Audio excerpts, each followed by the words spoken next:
भारतात सध्या प्रचंड पेट्रोल, डिझेल याची दरवाढ झालेली आहे. सामान्य माणूस होरपळला जातोय आणि अशा परिस्थितीत केंद्र सरकारने आणि राज्य सरकारने हे स्वस्तात पेट्रोल, डिझेल लोकांना मिळेल याच्यावर भर देणं आवश्यक आहे.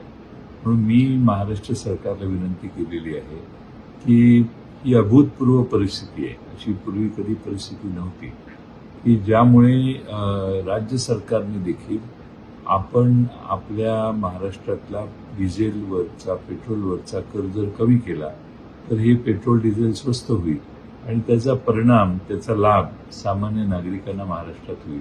आणि म्हणून राज्य सरकारने कर कमी करणे किंवा कर शून्यावर आणणे पेट्रोल, डिझेलचा काही काळ हा ऑप्शन ताबडतोब एक्सरसाइज केला पाहिजे, अंमलात आणला पाहिजे, अशी मी राज्य सरकारला विनंती केली.